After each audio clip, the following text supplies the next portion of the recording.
Fentanyl ditemukan oleh Dr. Paul Janssen di Belgia. Fentanyl adalah opioid sintetis yang 50 hingga 100 kali lebih kuat dari morfin. Obat ini diciptakan dengan niat baik untuk meredakan rasa sakit yang luar biasa. Karena sepenuhnya sintetis, obat ini bisa diproduksi secara massal dan murah di dalam ruangan tanpa perlu bergantung pada ladang perkebunan. Sangat menguntungkan dan mudah diselundupkan, kartel menjadikannya sebagai bahan campuran untuk narkoba lain guna meningkatkan efek candu. Lebih parahnya, mereka mencetak pil resep palsu dan menjualnya melalui media sosial. Fentanyl memicu epidemi kematian yang menghancurkan, terutama di Amerika Utara. Dosis yang sangat kecil, hanya sekitar 2 mg, sudah cukup untuk menghentikan refleks pernapasan manusia dan menyebabkan kematian seketika. Carfentanil Carfentanil adalah opioid sintetis yang 100 kali lebih mematikan dari fentanyl dan 10.000 kali lebih kuat dari morfin. Obat ini dirancang secara eksklusif oleh kedokteran hewan untuk membius mamalia raksasa seperti gajah atau badak. Sindikat kriminal mulai memproduksi carfentanil karena sangat menguntungkan.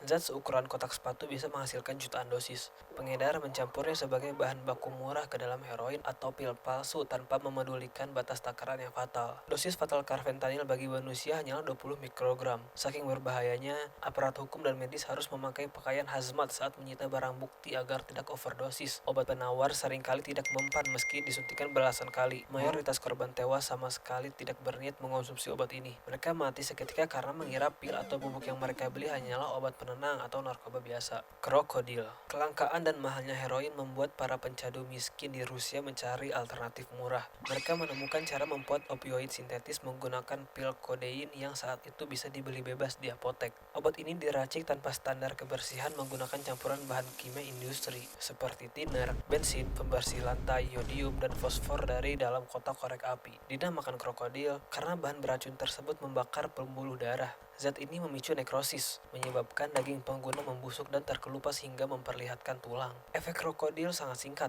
hanya 1-2 jam. Pecandu krokodil rata-rata hanya bertahan hidup selama 1 hingga 3 tahun sejak suntikan pertama. Kematian biasanya disebabkan oleh infeksi darah mematikan, keracunan seluruh tubuh, atau kegagalan amputasi berulang. Silazin disintesis pada tahun 1962. Silazin terbukti terlalu berbahaya bagi manusia karena menurunkan tekanan darah dan pernafasan secara drastis. FDA hanya menyetujuinya secara eksklusif untuk membius hewan seperti kuda atau sapi. Untuk memperpanjang efek fentanyl yang terlalu singkat, pengedar narkoba mencampurnya dengan silazin. Racikan ini membuat penggunanya pingsan berjam-jam atau berdiri membeku dengan posisi tubuh membungkuk ekstrim di jalanan. Silazin menyempitkan pembuluh darah secara ekstrim sehingga memotong suplai oksigen.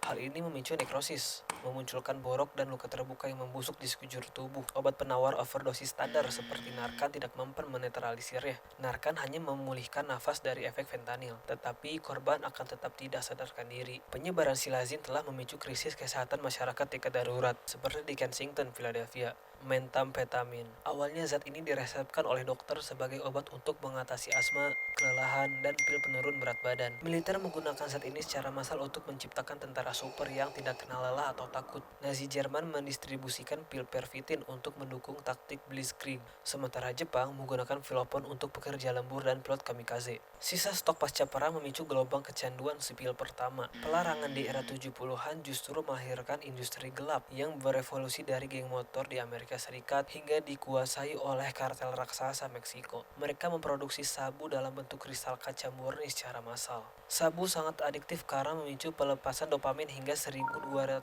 kali lipat di otak, menciptakan euforia tak wajar. Secara fisik, penggunanya akan mengalami penuaan dini yang drastis, penyusutan otak, dan pembusukan gigi yang sangat parah. Karena efek stimulan yang membuat pengguna tidak tidur berhari-hari, mereka akan mengalami gangguan kewarasan yang parah. Pengguna kerap dihantui halusinasi. Flaka pertama kali disintesis pada tahun 1960-an. Pada era 2010-an, ahli kimia memproduksi kembali resep ini dan menyelundupkannya dengan menyamarkannya sebagai garam mandi atau bath salt. Dijuluki flaka karena wujudnya berupa kristal yang mirip kerikil akuarium. Narkoba ini meledak di pasar gelap karena harganya yang sangat murah, hanya sekitar $5 per dosis. Flaka membanjiri otak dengan dopamin dan adrenalin yang memicu kondisi darurat medis. Pengguna akan mengalami lonjakan suhu tubuh ekstrim yang membuat mereka merasa terbakar sehingga kerap berlari telanjang bulat, disertai halusinasi paranoid dan teror visual yang mengerikan. Pengguna flaka sering menunjukkan kekuatan fisik yang tak masuk akal karena otak mereka mematikan sensor rasa sakit dan kelelahan, berujung pada kehancuran jaringan otot,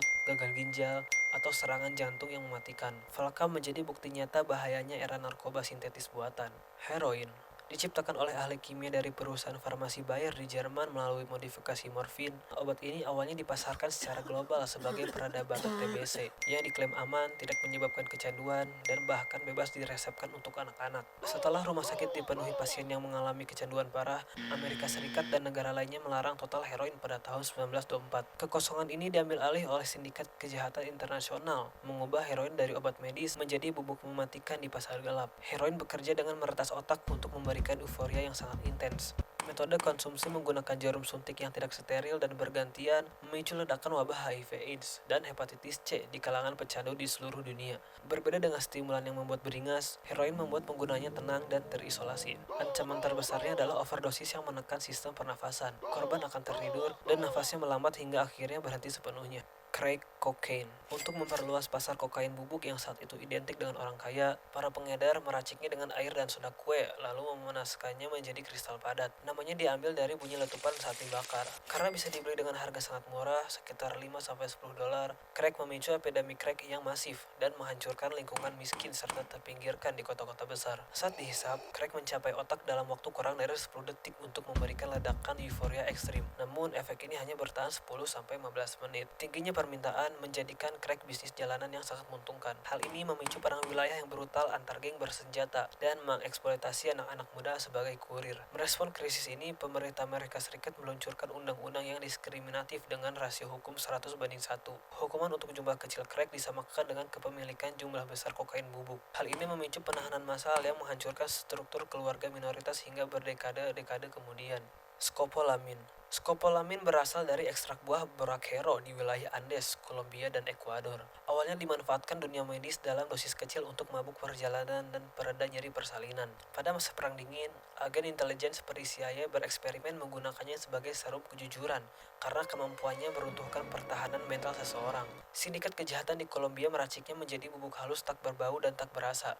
Bubuk ini ditiupkan ke wajah, dioleskan pada benda. Skopolamin memblokir saraf di otak yang mengontrol kehendak bebas. Korban tetap sadar dan terlihat normal, namun secara mental berubah menjadi zombie patuh yang dengan sukarela akan menyerahkan harta, menguras ATM, atau membantu merampok rumahnya sendiri jika diperintah. Ketika efeknya memudar, korban akan tersadar dalam kondisi yang kebingungan tanpa ingatan sedikit pun mengenai kejadian tersebut. Nitazene disintesis pertama kali oleh perusahaan farmasi Swiss sebagai alternatif pereda nyeri, namun resep obat ini segera dibuang dan dikunci dalam arsip karena memicu depresi pernapasan yang terlalu mematikan. Akibat penindasan global terhadap bahan baku fentanyl, ahli kimia dari kartel narkoba menggali kembali resep medis ini karena struktur kimianya berbeda dari fentanyl dan belum dilarang saat itu. Beberapa varian Nitazene diketahui 20 hingga 40 kali lipat lebih mematikan dari fentanyl. Dosis fatalnya sangat mikroskopis hingga tak kasat mata. Senyawa Nitazene mengikat reseptor otak dengan sangat kuat, sehingga obat penawar standar seperti Narcan seringkali tidak mempan. Para medis terpaksa menyuntikkan 5 hingga 10 dosis Narcan sekaligus hanya untuk mencoba membuat paru-paru korban kembali bernapas. Ancaman terbesar Nitazene adalah para korban tidak sadar bahwa mereka sedang mengonsumsinya. Mereka mati seketika akibat mengira hanya membeli obat penenang biasa.